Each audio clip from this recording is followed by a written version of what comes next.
Hi, Ian. You discussed just recently why in relationships people often butt heads. And I agree with what you had to say, basically, with one exception.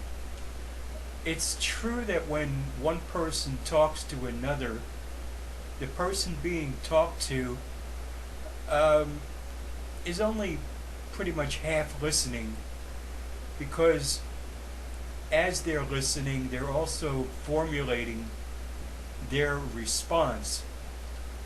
Um, and because they haven't been listening 100% to what's being said to them, their response could end up being inappropriate since they may have missed a key point in what was being said to them. This can lead to misunderstandings or even arguments in a worst case scenario. My disagreement with your explanation is that you talk about how people are all on the same unconscious wavelength. Um, excuse me. I tend to believe that it's the conscious wavelength that's responsible, not the unconscious.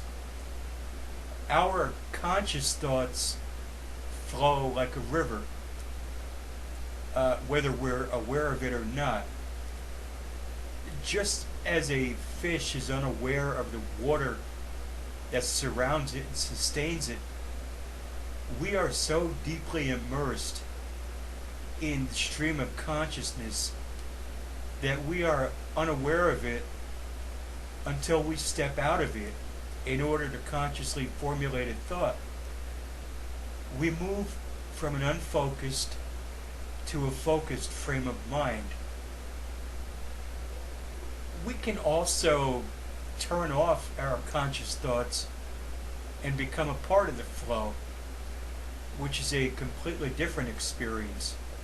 Just as an example, I play a 12-string acoustic guitar, and when I prepare to play a song that's been committed to memory, I hit that first chord, and my conscious thoughts vanish.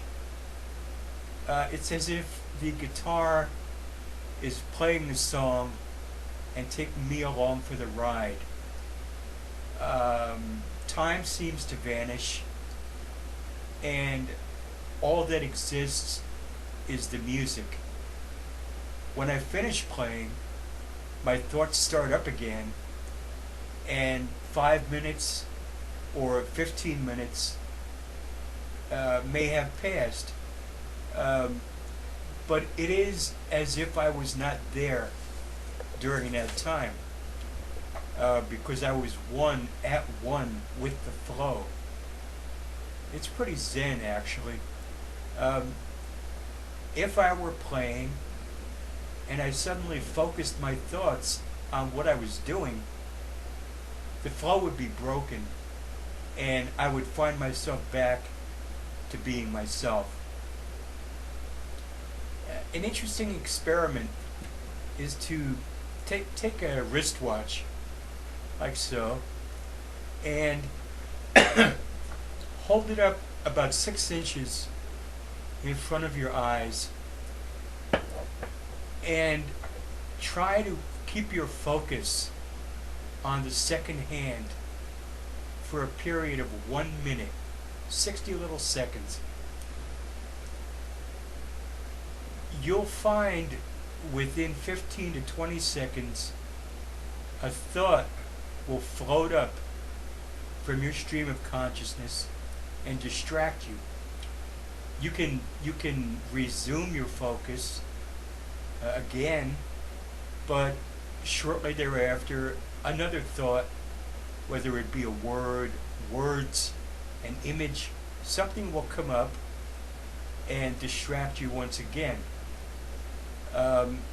This is actually a very good exercise for training your mind to retain one pointed focus. The more you try this, the longer your focus will remain. Eventually you'll hit a minute, and then you can try for 2 minutes. I won't say it's easy, because it's not, but it can be done. To gain control of one's thoughts can be a very powerful tool in the quest for personal growth, self-knowledge, and self-control. That's just some food for thought.